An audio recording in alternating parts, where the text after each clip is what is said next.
Hello folks, I'm L.A. Little, and this is your Daily TA Wrap. We take a look at these markets from a neoclassical perspective and we ask ourselves, what happened today? And what does it tell us about tomorrow? You know, I do this show 4 times a week, Monday through Thursday, live at 9 o'clock Eastern Time here from the base of what is the Rocky Mountains. Folks, glad you could join me. It is the start of another week. We had the Summers into summer deal, I guess, with Larry Summers bowing out, says he's not going to be the Fed head. He probably got advance notice he wasn't going to be selected or something, or maybe he really saw all the acrimony that was probably going to be caused. Usually, you know, people always want to put the best face as they can on things. But he got quite a stir last night with respect to getting these markets up and moving. And if we look at these markets, you can see what I'm talking about. You still had the Dow, even with a bad close, you still had the Dow up 118 points. Now, the Dow has been outrunning everything ever since they announced the rejiggering of the Dow. And so you have to take that with a grain of salt. You're talking about 30 stocks that were oversold compared to everything else, and you're taking out the worst 3 and putting in 3 higher growth ones. So I guess that is how you make markets, indexes go up. We rejigger the Russell every year. We rejigger the S&P 500. It's just not as noticeable. But over time, the cumulative effect is no different. You take out the worst, you put in the best, and the indexes always look like they're going up. And then you wonder why yours doesn't go up. Well, because you don't have the same stuff they stuck in there, and you didn't get rid of the bad stuff that they got rid of probably. Or you tried to outrun them and you chose some stuff that wasn't as good. Industrials, 118 3/4 higher, 15,494 and 3/4. We had the S&Ps up 9.6, 1697.60. This thing got over 1700 today, got up to 1705. The high was 1709 point something. I don't have the number here on the tip of my tongue, although I probably could find it pretty easy. It was 1709.67. Composite down 4 points, 37.17, almost 37.18. Apple, and it wasn't just Apple. You actually had some others showing weakness. Some of these high growth, high flyers. Facebook was down 4% today, for example. There were some others. Google flipped around from 10 up to 4 or 5 down.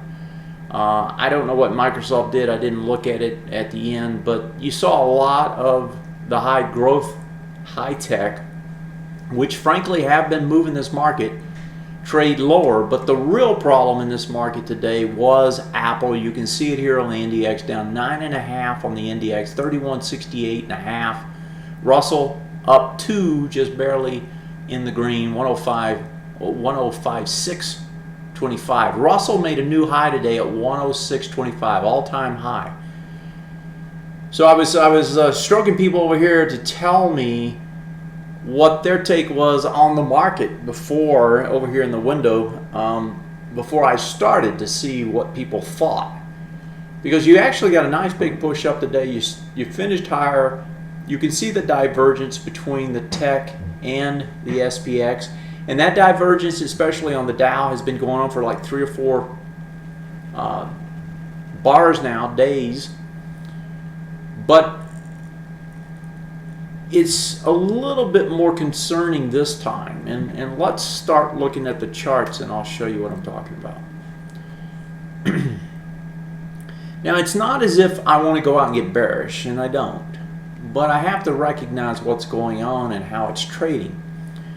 So today, remember, we're going into resistance. We got into it. We stayed into it. Therefore, this resistance channel is going to move tomorrow. It's going to have to. And it's going to have a tough time, but it looks like it will get it right at the top. You'll get it off of this. You'll get a final resistance zone at the top of this chart at 707.85 up to about 709. And that will be the last one that's possible. What happened today was you went up, got up as high as 704.95. I'm looking at the SPX on a daily. You got almost to 705. Remember the last swing point low that we were trying to get over was 1691. I talked about to members. If you're a member, I talked about this to you yesterday. We wanted to get over that and stay over it. We did. So that's a good thing. You also were attacking the swing point high, 1696.81. We closed 1697.60, so we closed over it. That's a big accomplishment. That turns this bullish. If you look at the volumes, you did 30.7 into 30.3, so the volume's about even. And then you go look at the last big bar, volume's over to 37.7. You're not doing as much. You didn't quite get to the top of it. It was 1707. You got to 1705. This is going to have to do some more work, okay, to get up there. Now it does have a launch, and the close doesn't look that bad on this particular index. And if we go over to the Dow, you're going to see it looks even better because the Dow closed almost at the highs. It was up 100 and it was almost up 150 at one point, I think it was. So Dow closes. Now the Dow was a little different. It went into resistance because remember, this has been the weakest one, and this has been one heck of a run too. So into resistance, 15,494.78 was the close. Got as high as 15,590.87. Swing point low is here. You got another one back there. The top of this one. So it's doing retest regens now, going back into these. 15,498. You can see you closed underneath that, right? So just barely 4 points. Volume over there, 1.2. Volume over here, 1.0. Doesn't have the volume. The Dow is telling you it's made its run. Okay, gonna pull back and it's gonna have to recollect itself. Where to? Well, you have to look down to the anchored support zone. And because these beautiful little charts draw them in for you, you can find them real easy. It's right down here. It's off the top of this bar. 15,332 is that high. You closed at 15,494. So 160 down would not surprise me on the Dow. Remember, Fed meeting on Wednesday. You not only have the announcement at 2 p.m. Eastern Time, you also have the press conference that's scheduled at 2:30 Eastern Time. It's all about taper. Right now, the belief is the taper is going to be 10 to 15 billion. Now, with Summers off the table, we're thinking Yellen's the front runner. Janet Yellen, a Fed member. The ideal is that she's easy money, just like Bernanke. But the problem is when you really do get a new Fed head, you really don't know what to expect from them. So when we move into the next year, there's going to be some concern, I would expect, with what that new Fed head is going to do, whoever it ends up being. But right now, the market loves it because it's more easy money in their minds. Let's go to the weak sectors and what happened there. We'll start with the NDX. So the NDX comes in, and now you're going to start seeing what you're going to see on most of these charts. And this is why I think you're going to see some pullbacks. Most of these charts come in and they're doing dark candles. Some of them are engulfing, bearish engulfing. Some of them aren't. This one went over the high. That high had 18.4 on it. You only did 15.4 as you went over it. That's a failure, trying to get over the highs. And it's an ugly failure the way the candle printed. It's going to come back in, do a retest, and try to regenerate higher off these swing point highs. I would expect that's going to come back in tomorrow. 2, 4, 5. If it does come in tomorrow, you'll be within 6 bars, which means you can get to the bottom still. NDX, the NDX we just did. Let's look at the broader composite, the NASDAQ. The NASDAQ looks almost identical. Your swing point high here, it wasn't actually a swing point, it was the high on the carry through off the break of the swing point highs. That carry through, that carry through took us to 37.29.38. We touched it once, tried to get over it, fell back below it. Today we get way over it, open way over it, do a dark candle all the way back under it, less volume, again, failure. Clean failures on the index, clean failure on the NASDAQ composite. And if we move over to the Russell, you're going to see exactly the same thing. It's a little different in the way it looks in that it didn't start at the top, but it went up and tested the top. Now the only good thing about it compared to the others is it didn't have that much volume at the top, 252, and you do 3. So you actually hit it with more volume, which is actually good, not bad. The problem is that you go over the recent high, 1057.56. You close at 1056.25, so you go over it, back under it, you fail both on price and volume compared to that, although volume was very close. So when I look at all of these, SPX says, hey, I can try to go back up there. Dow says, no, it's probably time for a pullback.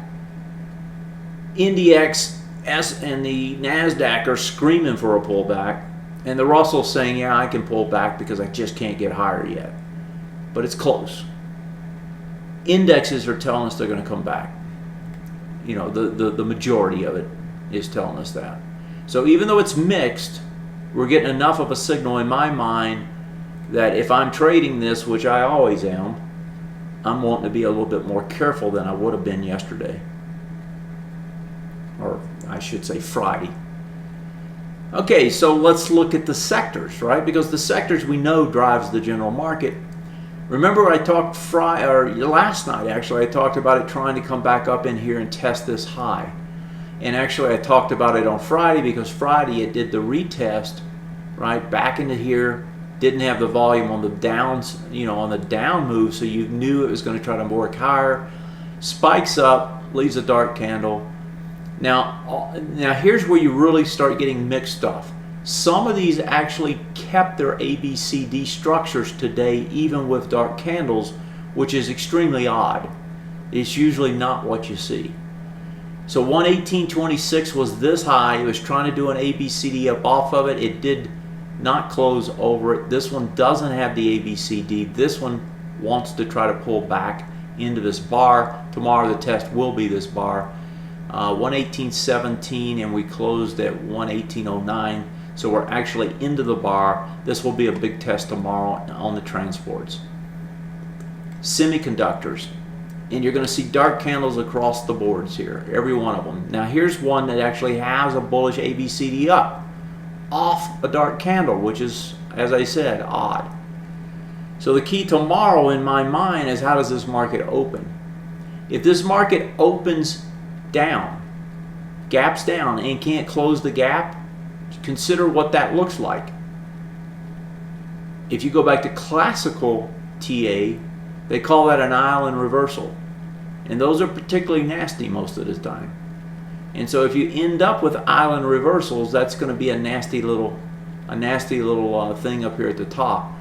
Now what will really be interesting is if you get it across multiple sectors, right, and you get it across multiple indexes as well. And it's going to be hard to get it off the indexes. It will be easier on most of the sectors. So that could set up ugly tomorrow. We'll see how it trades. XLB, same sort of scenario. And again, if you open down, you're going to leave it up there, and you actually, in this particular case, you're going to leave volume up there, which is good. Even though it'll be a reversal, you still got some volume up there. And when I say good, that means just longer term. You know, when you leave volume at the highs, usually you find a way to get back up there. So XLB does the same thing. It has its ABCD up going, and it's got a dark candle at the top. And then you have something like this, XLE, that never could lift because oil was down big today, a couple bucks. XLE actually opened almost at the highs, ran up just slightly, and then sold off and just hovered at the bottoms all day. Never could get anything going. Now this is after breaks of multiple swing points both on this time frame, and actually it didn't do it on the weekly. On the weekly, it had exactly the same price point closure, I believe, 83.95, and that top was, let me see, the top was 83.95, right? So you closed right at it. That's not a break. That's a tie. So you only had the breaks on here. You really didn't get, usually, you know, as I tell you, you get 2 to 3 bars. Here you got the break bar. That was it. Never could carry. That's not a good sign. And in oil's case, it's a little different, you know, in that it's a commodity. And a lot of these are driven off that commodity. Same thing with the XLB. You get a lot of commodity action driving it, whereas a stock is a lot more immune to it in most cases. XLF, now they had a pretty good day on the XLF, but what you're going to see here is another dark candle, and in this case a doji dark one. Had some decent volume today. If I look at what it's going into, though, it's got trouble, right? It goes into this bar. It stayed into the bar. It tried to get over the swing point high on August 14th. If I look at that one, that high was 2051. We got up there and over it and back, well, we got to it and then back under it. We did push with decent volume, so this one can try again. 2046 is this low. This is the bar I'd be watching, July 31st. It's the only bar with decent volume up here at the highs. You actually have 2 of them. The August 8th bar, and they're almost set up the same way, the July 31st bar. So again, ABCD structure up, ugly candle. XLI had a blast off day, big move. Boeing had a big move. Volume expands, does a doji, so you might get a pullback anyway. ABCD up, everything. So when I'm looking at sectors, even though I've got some ugly candles and I've got some ugly pieces, I've got a lot of stuff that still has ABCDs up. Now the key will be the open tomorrow. You know, do you gap down or not? If you gap down and you can't close the gap, then all of a sudden the picture turns. And so be aware of that tomorrow when you're trying to trade this, if you trade it intraday. XLK, of course, is not going to go anywhere. It's got an ugly candle. Tried to go over the highs, failed. And again, that's mostly the Big Apple. XLP, remember, nobody would buy these. They had a heck of a run up here. It looks like it's finally going to fail here and come back. But that kind of changes the chart in that it tells us that, you know, this is a nice sideways consolidation starting to form with a nice wide range on it. So if one wants to invest in that sector, next time down might not be a bad spot. If I look at the XLU, this one's getting hard to read because you're getting huge volume down. You get a spike up today with volume. You know, typically I would look at this and say, okay, it's going to go right back up there. And so I would have to think that. But again, this is a reflection of what happened to bonds today. You had a nice big spike up. People were coming into this thing. You had an ABCD up going. You lost the ABCD, the bullish ABCD here, even though it wasn't large, it went away. You have volume just out, you know, out the gazoo here. When I see this kind of a chart, I just forget about it and I move on because there's nothing to do there. You know, people are gambling. They're pitching pennies. XLV gets over the top, does a doji. So even the best charts don't show strength on breakouts. Breakout here, doji. It's not particularly what you'd like to see. XLY also pushes up.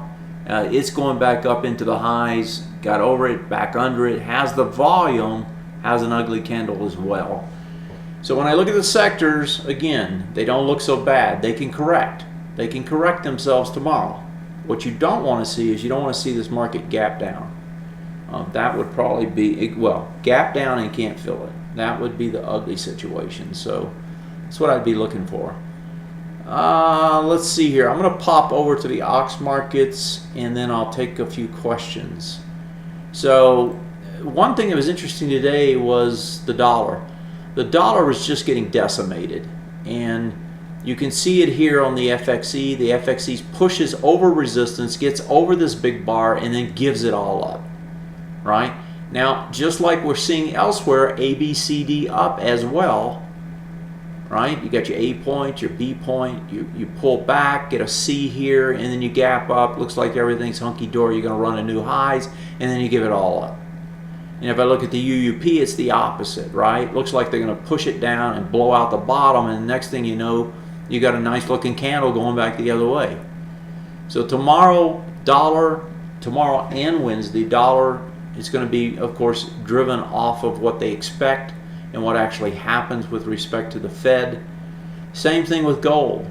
Gold was up $30 last night, gave it all up, was actually red today, closes down. It didn't do an inside. It actually tested the top, which is not good, which means it tested into this bar, which was also not good, which means this thing can try to go lower now. Twice now it's trying to reverse. Twice it hasn't been able to. Silver looks exactly the same. Junk bonds also look like the regular bonds. I'll flip the junk first, then we'll go look at the TLT. Ugly candle. You get over the swing point high, right? But you can't hold. You come back down inside of it. 39.78 was the close, and 39.79 was that high. So you can't even break the swing point high. And let me pop over to bonds. Bonds, I think this is the third time now the bonds have gone up and tried to blow this area out and failed every time. So not a good day for the bonds. And they're probably going to go down and test the bottom now. So I mean, it's hard to read because this should go down. The read problem is that you've got the Fed coming, right, and that will cause volatility and things to move around. And I think that's what you're seeing here. But again, this is an ugly candle. All right, let me take a couple questions and see what you guys are thinking. You guys and gals, I shouldn't act like it's only men folk out there, because I am certain there are ladies. Okay, so what we got here? Feedy says, how are you? I'm doing fine. Nobody answered my straw poll. And let me see here. Feedy says GD. Okay, so let me throw some of these in watch list so I can pop them up and look at them. So General Dynamics is one of them. Fred is asking about HYG is RFMCF. That's a hard moniker. HYG, and what's the other one? Panera. Let's look at that one too. So let me add those in and we'll take a look at them. So let's start with General Dynamics and see what she's doing. So as you know, this is defense industry, aerospace. Okay, so it gets over the highs. And it does it with less volume. So you got a suspect breakout over the highs, 87.85, 88.33, you close at 88.07, you do 1.2 over 1.5, 1.6. Okay, well, if you get over it, you can keep going, right? I was looking to see if there's an ABCD structure, but there's not even an ABCD structure. This thing just went straight up. You have to go over to your weekly to get the ABCD, and it's a nice one. Starting here at this low to the top, back down, and now over.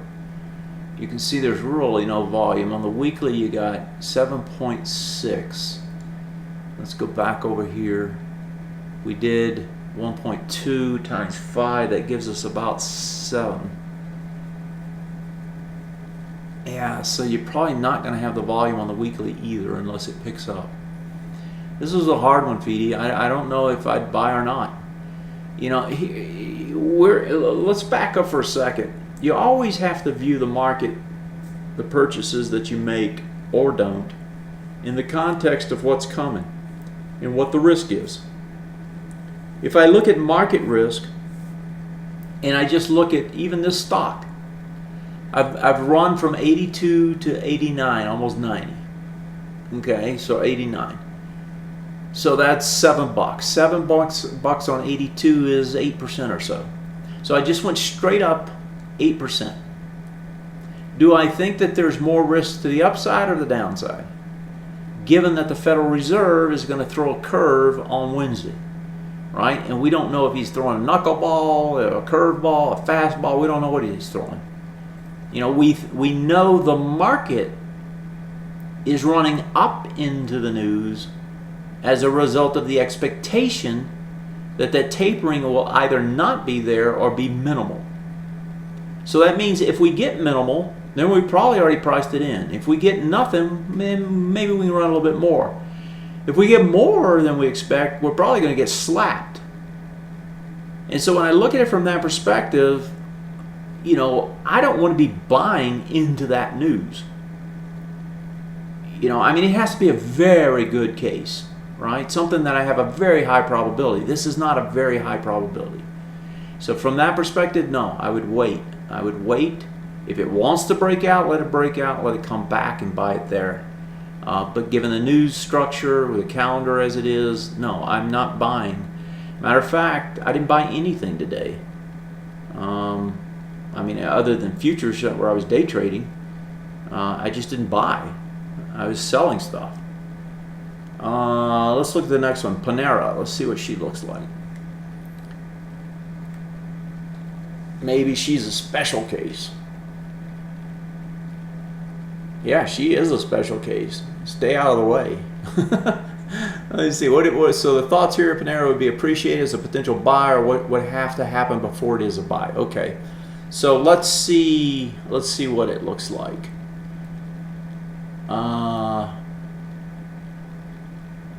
Okay, so on the weekly, you know, you've got a decent support zone that's built up underneath this thing. I'm going to pull the monthly up too because we need to see more.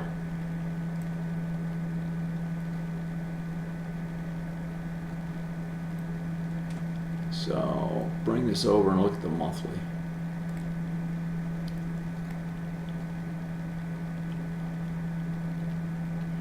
Okay, so this top is 164, 161, 160, 153,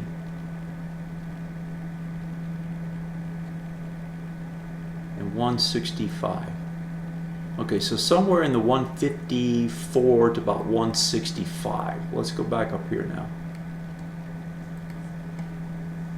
Okay, so yeah, so we're right at the 164s here, right? Down to the 153, 54. Yeah, so you're at support. Yeah, again, you know, going back to the earlier thought, there's no way I'm buying this here. The other half of that question though is what would it take to buy it? I think it would take two things. One, the general market has to support it, and this is consumer discretionary, which has been finding some money again. So that would be good. But I suspect if you dig around a little bit, and I'm pretty sure you're a member, if you just go to the site, you pop in here, you go to your tools, to your sector trends, and put in this symbol, you're going to find a whole bunch of other ones that probably look a lot better, right? And so I would be looking at those and seeing what they look like if I really wanted to in that space. Because this one is going to take a while. It's just going to take a long time. This thing's going to build out for a while. So best case on this is you go sideways about 3, 4, 5 months. And then you start to move higher. And then that would give it a better thing. Otherwise, you just have to wait if it breaks down farther, right? Because it can go down to 150 pretty easy, 153. Let's look at the last one right quick. HYG, what was that one? So HYG, isn't that a ETF? Yeah, it's high corporate bonds. So it's over the swing point high, it fails at the swing point high. Has more volume though. Yeah, you know, if you look at this on a weekly though, look at the volume you left at the bottom.